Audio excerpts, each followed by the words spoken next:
Hello दोस्तों, मैं हूं दिनेश के वोरा। आप सबका स्वागत है टॉक शो की इस श्रृंखला के अंदर।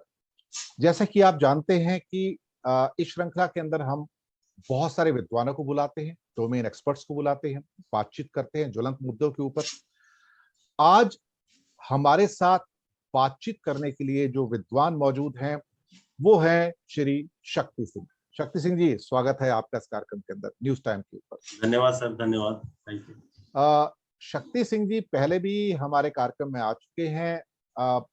ये रणजी ट्रॉफी के बड़े फास्ट बॉलर रह चुके हैं, बड़े प्लेयर रह चुके हैं, मैच रेफरी भी हैं और आईपीएल के अंदर भी इन्होंने कई मैचेस के अंदर जो एक रेफरीशिप होती है वो की है। तो एक तरह से हिंदुस्तान के जाने माने क्रिकेट के अब रेफरी हैं और पहले जाने माने क्रिकेटर और फास्ट बॉलर भी थे, और बल्कि कहा जाए एमआरएफ पेस फाउंडेशन के प्रोडक्ट थे।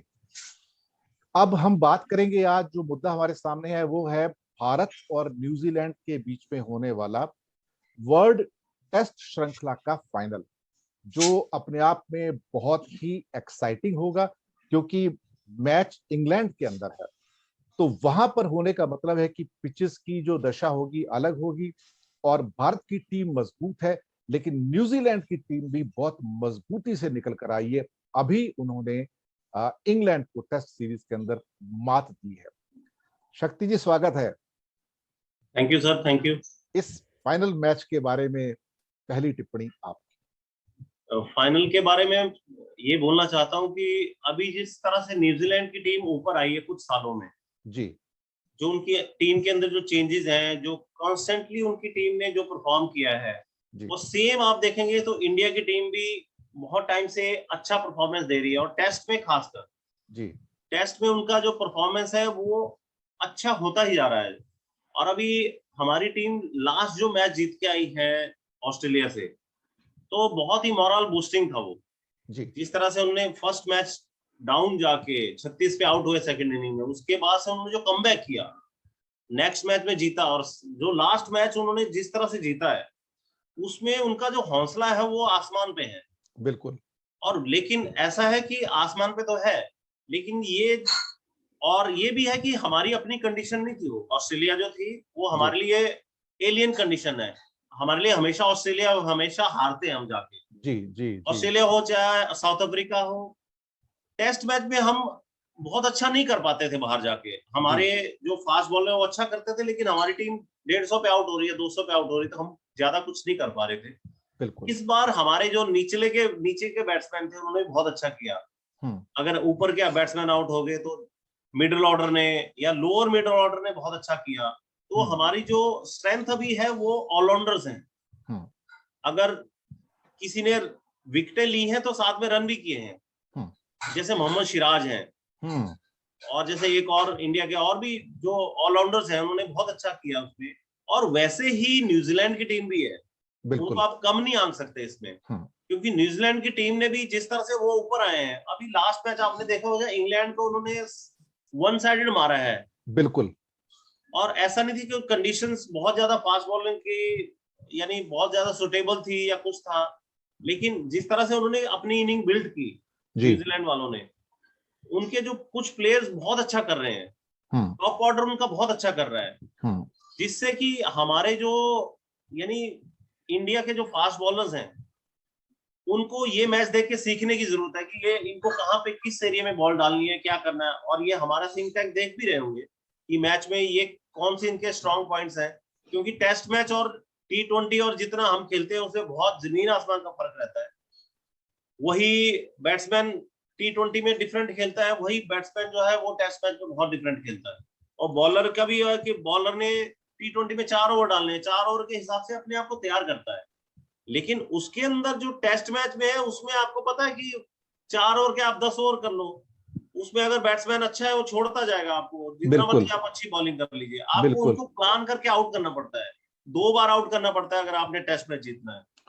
तो एक बात, इसमें भी ये दोनों बिल्कुल बराबर की टीमें लग रही है मुझे, लेकिन थोड़ा सा इंडिया का पलड़ा इसमें भारी है, क्योंकि मुझे लग रहा है कि हमारी टीम उनसे बेटर इक्विप्ड है। मुझे एक ऑब्जर्वेशन है मेरा, हो सकता है गलत भी हो। ऑब्जर्वेशन ये है कि जब भी हम फॉरेन लैंड पर जाते हैं तो शुरुआती दौर में हमारी परफॉर्मेंस बेहतर नहीं होती है, और बाद के दौर में जो मैचेस आते हैं उसमें हम लोग इम्प्रूव अपॉन करते चलते चले जाते हैं जी। अब चूंकि ये इंग्लैंड के अंदर इस सीरीज में पहला मैच होगा वर्ल्ड सीरीज वाला देखा जाए, तो उसके बाद फिर इंग्लैंड के साथ टेस्ट चैंपियनशिप है, तो कई बार ऐसा होता है कि जब तक हम संभल पाते हैं मैच खत्म हो चुका होता है। ये फॉरेन लैंड्स पे मैंने अक्सर देखा है कि इंडिया पहला मैच हार जाता है या पहले 2 मैच में मार खा चुका होता है, फिर उसके बाद संभलने की कोशिश करता है, परफॉर्मेंस देता है। पर यहाँ वर्ल्ड टेस्ट चैंपियनशिप में संभलने का मौका नहीं है।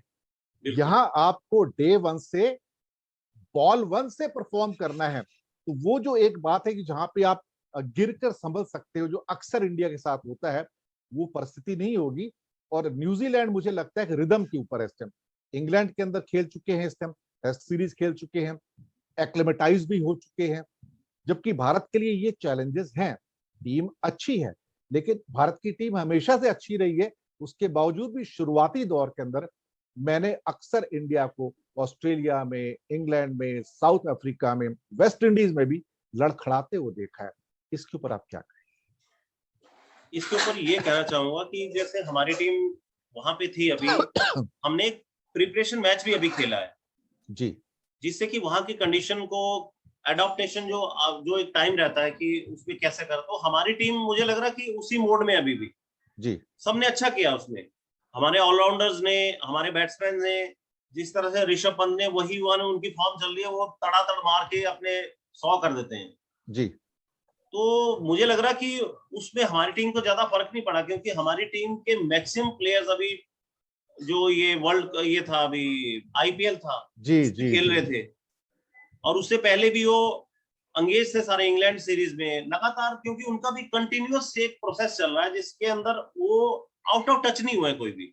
हम्म। तो मुझे नहीं लग रहा कि उसमें हमारी टीम को बहुत ज्यादा फर्क पड़ने वाला है। हमारी टीम उस लिहाज से अडॉप्टेशन जल्दी कर लेती है।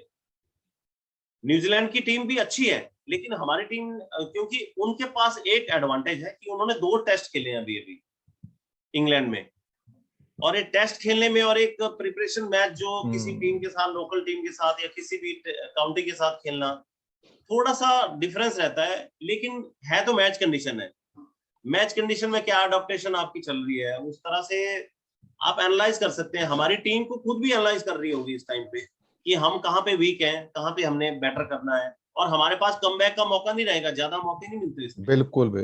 एक हाँ। मुद्दा और निकल कर आता है कि भारत ने अभी इंग्लैंड को भारत में ही हराया था, बुरी तरह से हराया था। जी। और उसमें एक मुद्दा निकल कर आया था एक प्लेयर के रूप में, अक्षर पटेल, जिन्होंने बहुत अच्छा किया था। लेकिन भारत की डस्टी बाउल्स के ऊपर बॉलिंग करना और इंग्लैंड की ग्रीन पिचेस के ऊपर बॉलिंग करना, मेरे ख्याल से शायद एक नॉर्थ पोल है और एक साउथ पोल है, उसको देखा जाए तो वो जो सफलता जो भारत में अक्षर पटेल ने हासिल की थी, उसको शायद रिपीट करना इंग्लैंड में आसान नहीं हो सकता है। और वो पॉसिबल भी नहीं होगा, क्योंकि पिच से आपको सपोर्ट मिलेगी नहीं।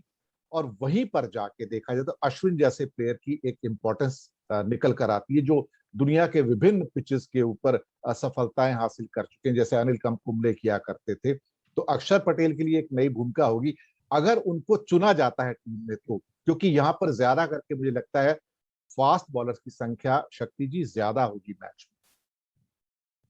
फास्ट बॉल तो रहेंगे, लेकिन इसमें एक हमारी टीम के जो कॉम्बिनेशन बनाने की बात है, उसपे हमारे कैप्टन और मैनेजर या जो कोचेज हैं, उनके लिए सबसे बड़ी प्रॉब्लम ये आएगी कि उसमें अश्विन को खिलाएं या लेफ्ट आर्म स्पिनर को खिलाएं, क्योंकि मुझे लग रहा है उसमें एक को ही खिलाएंगे ये, क्योंकि एक की जगह बनेगी। एक ही क्योंकि जगह अगर बनती है। आपको 3 या 4 अगर फास्ट बॉलर खिलाने हैं वहां पे, जी हाँ। क्योंकि फास्ट बॉलर तो आपको लगेंगे वहां पे आपको करानी पड़ेगी फास्ट बॉलर की, क्योंकि पिचेस वहां रहती है, पूरा दिन सीम करती है बॉल। जी। किसी टाइम आपका बॉल ज्यादा सीम नहीं करता, लेकिन आपको अचानक से लगता कि यार ये 15 ओवर के बाद एकदम से सीमिंग चालू होगी, एकदम से स्विंग चालू हो जाती है। और जैसे ओवरकास्ट होता है तो वही बॉल एकदम से स्विंग होना चालू हो जाता है। उसमें स्पिनर के हाथ में बहुत ज्यादा कुछ रहता नहीं है। और स्पिनर्स का जो, जैसी विकेटें हैं इंग्लैंड के अंदर, स्पिनर को उससे मदद मिलती नहीं है बिल्कुल भी, क्योंकि बल्ले पे बहुत अच्छी तरह से आती है, वो वैसे स्किड नहीं करती जैसे इंडिया में जिस तरह टर्न करती है और एक सीधी रहती है। वहां पे कंसिस्टेंट एक बाउंस रहता है, और कंसिस्टेंट ही उसकी टर्न भी एक कंसिस्टेंट रहती है। ऐसा नहीं होता कि पहले दिन ही आपको स्क्वायर टर्नर मिल गया, पहले दिन बहुत ज्यादा टर्न हो रही है, प्रेडिक्टेबिलिटी हो जाती हाँ वो है। ये है। एक बहुत बड़ी प्रॉब्लम आने वाली है, क्योंकि एक अगर एक्सपीरियंस देखेंगे तो उसमें अश्विन को खिलाना बनता है, कि जो उनका एक्सपीरियंस है। आज जैसे आपने कहा कि उनका डिफरेंट विकेट्स पूरे वर्ल्ड में उन्होंने हर जगह विकेट लिए हैं, और दूसरी तरफ अक्षर पटेल है या फिर रविंद्र जडेजा है, तो ये ऑलराउंडर भी है, और लेफ्ट आर्म स्पिनर का एक वो रहता है कि उसके जो बॉल सीधा भी रहता है। ये दोनों जो स्पिनर है हमारे, ये बहुत बड़े टर्नर नहीं है, आप देखोगे अगर जी इनका बॉल हमेशा ये अपनी एक्यूरेसी पे विकेट लेते हैं हमेशा। इनके मैक्सिमम या तो बोल्ड होते हैं या एलबी के ज्यादा उनके चांसेस रहते हैं। जी जी और जी। ऐसी विकेटें जहां पे, क्योंकि दोनों बहुत जोर से डालते हैं, 90 हम्म से 100 उनका किलोमीटर पर आवर रहता है, जैसे स्लो मीडियम पेसर का रहता है, वही उसी स्पीड में डालते हैं। तो उसमें जैसे कुंबले थे, हम्म।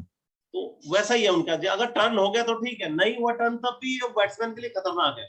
बिल्कुल बिल्कुल। वो भी किसी भी विकेट पे ले सकते हैं, कोई भी पिच रहेगी उस पर विकेट ले सकते हैं। अब लेकिन कुंबले, ये बहुत प्रॉब्लम रहेगी थिंक टैंक के लिए कि किसको खिलाएं। मेरा अनुमान ये है कि शायद विराट कोहली इसमें अक्षर पटेल की रिस्क नहीं लेंगे और ट्राइड एंड टेस्टेड अश्विन को ही खिलाएंगे। और हो सकता है एज ए बैट्समैन बॉलर के रूप में जडेजा भी टीम में शामिल हों, जो कि सॉलिडिटी भी देते हैं और फील्डर तो बेहतरीन वो हैं ही। एक बैटिंग का कॉम्पोजिशन क्या हो सकता है यहाँ पर आपके हिसाब से इंडियन टीम का? बैटिंग के हिसाब से भी वो तो डिपेंड करता है। हमारी तो वैसे सेट है सारा, कोई जगह बनती नहीं किसी नए के लिए। Down Pujara, 2 down Virat Kohli, 3 down Ajinkya Rahane, तो ऑलमोस्ट एक तरह से एक वो सेट तो पैटर्न ही है उन्होंने तो उसमें। सीमेंट सीमेंट है पोजीशन, हाँ, वो वहां पर कोई बड़ा चेंज इंग्लैंड के अंदर नहीं विराट होगा। कोहली नहीं करेंगे। और हम्म, बॉलिंग के अंदर भी हो सकता है शामी के साथ ईशांत शर्मा, जो ट्राइड एंड टेस्टेड है बाकी पिचेस के ऊपर, और कोई एक बॉलर और वहां की कंडीशन के हिसाब से और फिटनेस के हिसाब से भी, क्योंकि आजकल फिटनेस की बहुत बड़ी समस्या है, तो कौन उस टाइम ज्यादा फिट है और रिदम में है वो भी देखना पड़ेगा। आते हैं न्यूजीलैंड के ऊपर। आपने कहा कि न्यूजीलैंड की परफॉर्मेंस बहुत बेहतरीन रही है। कौन कौन से ऐसे की प्लेयर्स होंगे जो भारत के लिए चैलेंज बन सकते हैं न्यूजीलैंड की ओर से? न्यूजीलैंड के लिए जो एक एक अभी जिन्होंने अभी बहुत सारे रन किए हैं, मुझे ओपनर उनका नाम नहीं आ रहा है, कोई बात नहीं। जिन्होंने पूरे इंग्लैंड के सारे बॉलर्स को तंग किया है अभी। हम्म। एक तो कॉनवे, कॉनवे है। तो वो उनको आउट करना बहुत मुश्किल रहेगा इंडियन टीम के लिए। और सारे वि, विलियमसन वैसे भी बहुत बड़ा फॉर्मिडेबल चैलेंज रहेंगे हमेशा की वो तो तरह। है ही, बहुत बड़े बैट्समैन है वो तो, उनको यानी कि मेन स्टे उनका है, यानी कि उनको आउट करना, यानी और भी एक दो के ऊपर नहीं है, उसमें बहुत सारे प्लेयर्स हैं। केन विलियमसन है, और कॉनवे है, और रॉस टेलर है। हाँ, ऑस्ट्रेलिया अभी भी है, वेटरन रॉस है। टेलर और अभी भी है, और वो अच्छा कर रहे हैं, और किसी भी मैच में वो कभी भी कुछ चेंज कर देते हैं, किसी भी मैच को। हम्म। इनका बॉलिंग यूनिट मुझे ज्यादा अच्छा लगता है न्यूजीलैंड का। फास्ट बॉलिंग काफी इनकी तेज है इस टाइम और काफी टू द पॉइंट है, और इंग्लैंड की कंडीशन में तो उनके लिए तो एक तरह ऐसा लगता है जैसे अपने घर न्यूजीलैंड में ही खेल रहे हैं। बिल्कुल। तो उनके लिए ये चीजें जो कंडीशंस हैं बड़ी सहज हो जाती हैं और बहुत जल्दी एक्लिमेटाइज हो जाते हैं। भारतीय हम्म वहां जाके जब तक संभलेंगे समझेंगे, वो ऑलरेडी उस ग्रूव में हैं जिस ग्रूव में हम्म। अभी हिंदुस्तान को जाना बाकी है। तो कोई और विशेष टिप्पणी आपकी ओर से इस मैच के लिए? भारत को एक मेंटल प्रिपरेशन किस किस्म से करनी चाहिए, क्या स्पेशल करना चाहिए जिसके द्वारा कि बिना प्रेशर के ये मैच खेल सके? क्योंकि फर्स्ट टाइम फाइनल है तो उसमें नेचुरली दबाव तो रहेगा उसके ऊपर बहुत सारा। दबाव रहेगा। और मुझे पता है कि रवि शास्त्री जो है वो बहुत बहुत बढ़िया सोचते हैं। उनके अगेंस्ट चाहे जितने मर्जी लोग हों, मैंने उनको, क्योंकि मैं उनकी कप्तानी में खेला हूँ वहां पे मद्रास में, तो जिस तरह से उनका दिमाग चलता है कैप्टनशिप में या कोच जैसे, उनका छोटी छोटी चीजों में बात, उनकी दिमाग चलता है, तो मुझे पता है कि वो बहुत अच्छा करेंगे। इंडियन टीम के लिए उनसे अच्छा कोच कोई भी नहीं हो सकता। सही बात है। हाँ, उनके बारे में बहुत सारी बातें होती हैं अलग अलग तरह की, क्रिकेट से रिलेटेड नहीं जो होती हैं उनके बारे में बात होती है, लेकिन वो क्रिकेट माइंड उनका बहुत स्ट्रांग है, और one of the finest mind है उनका क्रिकेट के लिए। कि कैसे क्या करना है, किस टाइम पे क्या सिचुएशन चल रही है, कैसे क्या बिहेव करना है, कौन सा बैट्समैन जाएगा या कौन सा बॉलर कब लगेगा, क्या स्ट्रेटेजी बननी चाहिए, वो उनका जो रोल है बहुत जबरदस्त है। और जिस तरह से इंस्पायर करते हैं वो यंगस्टर्स को, पर्सनली एक एक के पास जाके बात करते हैं, कोहली है, वो है, तो कॉम्बिनेशन इस टाइम बहुत अच्छा बना हुआ है। तो मुझे लग रहा है इसमें एक मैं बात बोलना भूल गया, सिराज को इनको जरूर खिलाना चाहिए। जिस तरह से उनका दोनों तरफ स्विंग होता है और जो उनकी स्पीड है इस टाइम पे 140 प्लस वो डालते हैं, और साथ में सीम करती है, और वहां पे इंग्लैंड में उनके लिए बहुत अच्छा चांस है अगर उनको खिलाते हैं। ऑस्ट्रेलिया में बहुत अच्छा करके आए हैं और यहाँ भी बहुत अच्छा करने के चांसेस है। तो मेरे हिसाब से एक यंग लेग्स हैं, नया घोड़ा जो होता है वो ज्यादा तेज भागता है और लंबा भागता है, तो ट्राइड एंड टेस्टेड में तो आप ईशांत शर्मा बोल सकते हैं, ईशांत ने भी अच्छा किया है जो भी है, लेकिन उनको मैं उनसे ऊपर रखूंगा अगर मुझे अभी खिलाना रहेगा। चलिए ये चीजें हम रवि शास्त्री के ऊपर छोड़ेंगे, क्योंकि बिल्कुल। और कप्तान विराट हैं, तो ये हाँ, दोनों मिलकर उस स्ट्रेटजी का निर्माण करेंगे कि जी किसको ऊपर खिलाना है, किसको नीचे खिलाना है, किसको पिक करना है। क्योंकि शायद जितनी बेहतर पहचान कंडीशंस की रवि शास्त्री और विराट कोहली को होगी, इंग्लैंड की जो हालात हैं वहां पर, जो एटमॉस्फेरिक कंडीशंस हैं, तो वो अपने अनुभव का फायदा उठाएंगे उस अनुभव के आधार पर कि कौन उस समय बेहतर परफॉर्मेंस कर पाएगा, डेफिनेटली वही टीम में होंगे। हालांकि काफी उसमें जॉसलिंग होने की संभावना है कि हर व्यक्ति चाहेगा टीम में आए, लेकिन अल्टीमेटली द बेस्ट जज will be Ravi Shastri and Virat Kohli कि उस जी टाइम उन कंडीशन के हिसाब से सबसे बेहतरीन कौन हो सकता है उस दिन खास तौर से। जी। तो इन्हीं शब्दों के साथ दर्शक मित्रों हम लेंगे विदा। कोई आखिरी टिप्पणी शक्ति जी? बस ऑल द बेस्ट बोलना चाहता हूँ इंडियन टीम को। चलिए और बहुत। कोई चीज इजी ना ले, क्योंकि ये सेशन वाइज गेम रहता है, टेस्ट मैच जो है ये सेशन का गेम है। एक सेशन में आप कभी थोड़ा डाउन भी रहते हैं, लेकिन इसमें आपको बूस्ट करने वाला चाहिए अंदर कि नहीं नहीं कम बैक करेंगे करेंगे। और विकेट के पीछे जिस तरह से पंत हमेशा बोलते रहते हैं वो बहुत अच्छी बात है। टीम पूरी डाउन भी रहते हैं, वो अकेले लगे रहते हैं, वो सबको यानी बूस्ट करते रहते हैं हर टाइम और बोलते रहते हैं कुछ ना कुछ, तो वो एक बड़ा अच्छा माहौल बनता है उसके टीम के अंदर। चलिए बहुत हमने भी अच्छी अपने बात टाइम है। में देखा, जो खेलते हुए जैसे देखते हैं कि अगर कोई बीच में बोल रहा है तो धीरे धीरे वो सारी टीम उसमें इन्वॉल्व हो जाती है कि यार ये अकेला बोल रहा है, चलो साथ में करते हैं कुछ। बिल्कुल सही कहा आपने। और हम सबकी शुभकामनाएं भारतीय टीम के साथ हैं कि वो जी वर्ल्ड कप का फाइनल जीतें और भारतीय परचम पूरी दुनिया के अंदर लहराएं। और टेस्ट मैच का सरताज बनने का जो गौरव होता है बिल्कुल अलग होता है। बिल्कुल, और ये वर्ल्ड कप से कम नहीं है, उससे बढ़कर ही होगा देखा जाए तो, उससे बढ़ के क्योंकि इसकी जद्दोजहद लंबे समय तक चलती है। आप सीरीज पे सीरीज खेलते हैं कंट्रीज के साथ, तब आप यहाँ पर पहुंचते हैं। जी तो इन्हीं शब्दों के साथ हम लेंगे दर्शक मित्रों विदा, और करेंगे शक्ति जी का बहुत बहुत धन्यवाद कि उन्होंने कीमती समय धन्यवाद। निकाला और वो हमारे शो में आए। फिर जल्दी आपसे होगी मुलाकात। शुक्रिया आपका। धन्यवाद।